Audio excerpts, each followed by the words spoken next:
Тұтығу неден туындайды? Сәлем достар, менің арнама жазыла кетіңіздер және лайк басуды ұмытпаңыздар.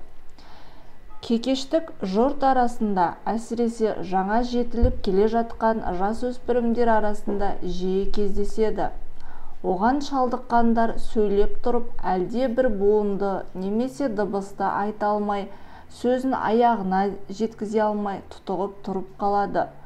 Сол буынды немесе дыбысты әлденеше рет қайталап барып дұрыс жеткізе алады. Ал оның басты себебі неде? Емдеу жолдары бар ма? Зерттеуші мамандар сөйлеп тұрып кекештеніп қалуды, қиналып тұтығып қалуды мәселенің тек бергі жағы ғана деп біледі. Оның түп себебінде психологиялық және жүйке жүйесіне қатысты көптеген жағдайлар жатыр дейді. Ал медицина тұрғысынан алғанда тұтығудың себебі көп. Ғалымдар олардың негізінен 3 топқа жіктейді. Тұқым қуалау арқылы берілетін кекештік. Егер ата-анасының бірі кекештеніп, тұтығып сөйлейтін болса, немесе жақын туыстарының бірінде сондай кемшілік болса, баланың бұл кеселге ұшырау мүмкіндігі жоғары болады. Кекештік сырқаты көбінесе әйелдерге қарағанда ерлердің арасында, ер балалардың арасында жиі ұшырасады. Екіншісі, тұтығу себеп болатын келесі жағдай. Жүйке жүйесіндегі ерекшелік. Таңдайдың, еріннің, тілдің, жұтқыншақтың, бұлшықеттерінің жұмысында да кейде ақау кездеседі. Ал бұл аталған мүшелер адамның дыбыстауына, сөйлеуіне тікелей қатысады. Үшіншісі, психологиялық тұрғыдағы кемшіліктер. Ондай кемшілікке ұшыраған адамда өзге жұртпен сөйлесіп қарым-қатынас жасаудан қорқу пайда болады. Жұртшылықтың алдына шығып сөйлеуден үрейленеді.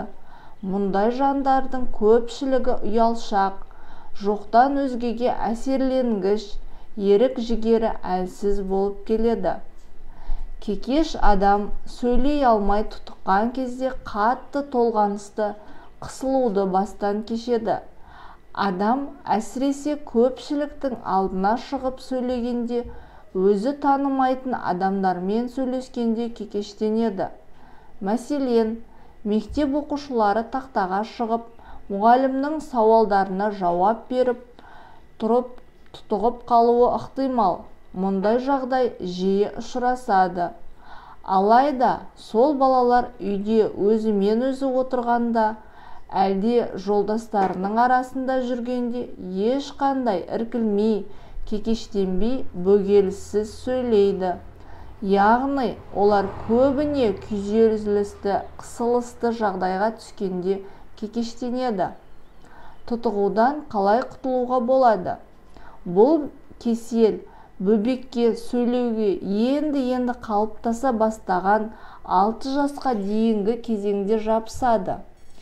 Кейде сәби біраз уақыт тұтығып сөйлеп жүргенімен, кейін одан айығып, сауығып кеткен де болады. Алайда бұл алдамшы көрініс. Көбіне мұндай айығып кеткен кекештік жасөспірімдік кезеңге жеткенде қайта айналып соғады. Сондықтан кекештікті бөбек ер жетіп есеймей тұрып емдеткен дұрыс. Жүйке жүйесі жетіліп, қалыптаспай тұрған кезде емделсе, тұтығудан да құтылу жеңілге соғады.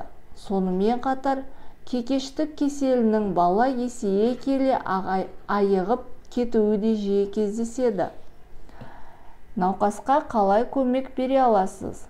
Кекеш адамды тұтығудан құтқаруда оның араласатын ортасының ықпалы зор. Тұтықпасы бар адаммен сөйлескенде кісі өзін мейлінше байсалды, мамыражай қалыпта ұстауы тиіс. Сонда оның өзін еркін сезінуіне, қысылмай сөйлеуіне көмектесесіз. Сөзді мейлінше асықпай, баяу айтуға тырысыңыз. Егер әңгімелесіп отырған адамыңыз соған қарамастан тұтыға бастаса, оғаш ештеңе байқамағандай өзіңізді көзқарасыңызды өзгертпей әңгімені әрі қарай жалғай беріңіз. Мұндайға да оған қолдау білдіремін деп айта бер, сөйлей бер деп басалқылық жасаудың еш қажеті жоқ. Ондай сөзіңізбен сіз оны одан әрі тығырыққа тірейсіз. Емделудің жолдары. Кекештікті емдеудің ең әуелі дұрыс тыныс алудан бастау қажет. Дұрыс тыныс алу жаттығуларын күнделікті жасап, әдетке айналдырса, нәтижесін береді. Келесі нақты емдеу жолының бірі логопедпен сабақ алу және логопедиялық массаж.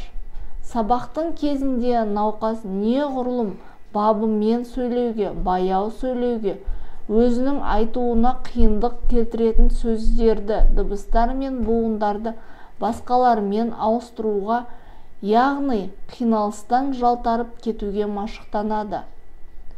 Яғни кекеш адам өзінің сөзін өзі бақылауда ұстауға үйренеді.